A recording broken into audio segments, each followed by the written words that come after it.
চীন সফর শেষে যুক্তরাষ্ট্রের পথে ডোনাল্ড ট্রাম্প 2 দিনের সফরে হয়নি কোনো চুক্তি বা সমঝোতা। যদিও বেইজিং ছাড়ার আগে মার্কিন প্রেসিডেন্ট দাবি করেছেন এই সফরে অনেক সমস্যা সুরাহা হয়েছে।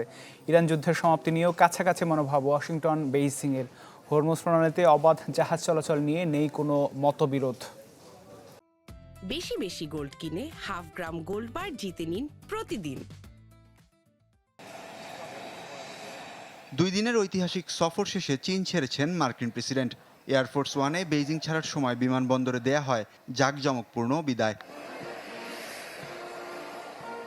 বিশ্ব রাজনীতি ও অর্থনীতির পরাশক্তি দুই দেশের শীর্ষ নেতার বৈঠকে শুরু থেকেই নজর ছিল বিশ্বের।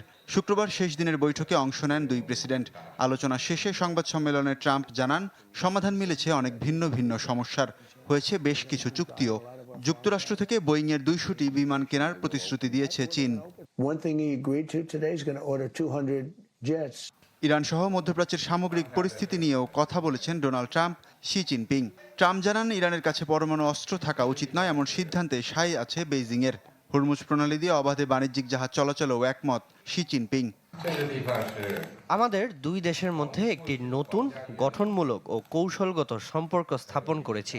এটিকে একটি মাইলফলক সফর বলা যেতে পারে।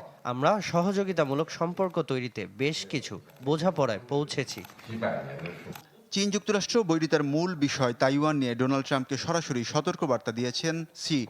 এ বিষয়ে যুক্তরাষ্ট্র কোনো ভুল সিদ্ধান্ত নিলে তা ভবিষ্যতে বিপজ্জনক পরিস্থিতি তৈরি করবে বলে জানায় বেইজিং। তবে কূটনীতির টেবিলে এমন হুঁশিয়ারির পরও যুক্তরাষ্ট্র আগের অবস্থানেই আছে বলে জানান মার্কিন পররাষ্ট্রমন্ত্রী মার্কো রুবিও। সফরে চীনের বিভিন্ন ঐতিহাসিক স্থাপনাও ঘুরে দেখেছেন ডোনাল্ড ট্রাম্প। চীনা গোলাপের প্রশংসা করায় ফুলের বীজ পাঠানোর প্রতিশ্রুতি দিয়েছেন চীনের প্রেসিডেন্ট। ওয়ালিউল্লাহ ফারুক, চ্যানেল 24।